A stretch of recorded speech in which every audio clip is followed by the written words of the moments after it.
상처가 있든 없든 모든 이별에는 결과가 따른다. 그중 하나는 자존감에 대한 영향이 다. 과연 이별 후에 자존감을 끌어올릴 수 있을까?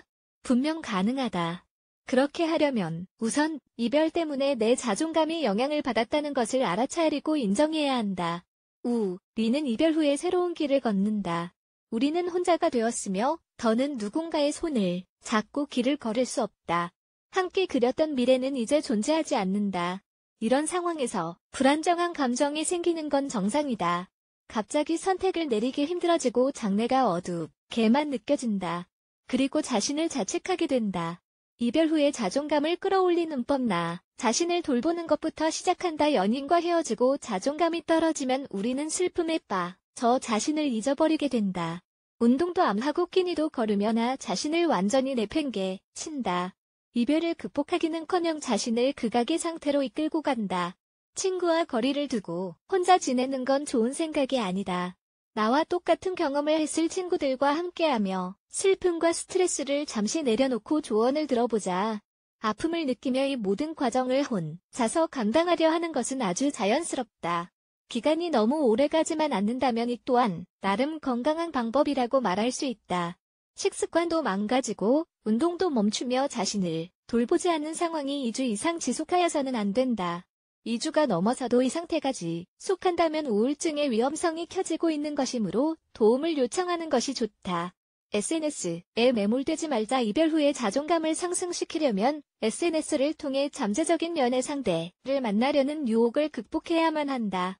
사람들은 어쩔 땐 이별 후에 시리를 느끼는 사람들에게 앱을 통한 간단한 만남을 추천하기도 한다. 하지만 이는 건강한 대안이라고 볼 수 없다. 우리의 기대를 만족시키는 사람을 찾기가 어려울 뿐 아니라 슬픔의 기간을 제대로 보내야 하기 때문이다. 우리는 누군가가 우리를 원하고 있다는 느낌을 받기 위해 SNS에 매몰된다. 우리가 혼자 남겨주지 않을 것이라 믿기 위해 아픔을 피하고자 SNS에 빠져드는 것은 건강하지 못한 방식이다. 마음이 아프고 심장이 찢어진 것 같고 희망이 없다고 느끼는 건 아주 자연스러운 일이다. 우리의 자존감은 떨어졌지만 다시 위로 끌어올려야 한다. 몸을 너무 사리지 말고 상황을 그대로 받아들이고 직시하면서 말이다. 우리에게 일어난 일을 인정해야만 한다. 또한 인터넷이 아닌 실생활에서 많은 시간을 보내면서 이별로 인한 아픔을 스스로 치유할 시간을 주자. 슬픈 것은 당연하지만 비관적인 태도는 내 선택이다. 자존감을 끌어올리고 싶다면 제일 먼저 깨달아야 할 것은 슬픔도 모든 사람이 겪는 자연스러운 감정이라는 점이다. 우리는 슬픔을 부정적인 감정으로 치부하며 거부하는 경향이 있다. 하지만 슬픔은 우리에게 꼭 필요하다. 이별 후에 슬픔을 느낄 때 애도의 방으로 들어가 지나간 관계를 되돌아보고 받아들이며 극복한 후에 방을 나와야 한다. 이는 꼭 필요한 단계다. 우리가 이 단계를 받아들이려 하지 않을 때 어떤 일이 일어날까? 내가 원하든 원하지 않든 우리는 애도의 방에 들어가게 될 것이다. 그 방에 불을 끄고 내가 그 방에 없다고 스스로 믿는다고 해도 말이다. 슬픔을 피하려 할수록 그 방에서 보내는 시간이 길어지고 우리는 비관적으로 변해간다.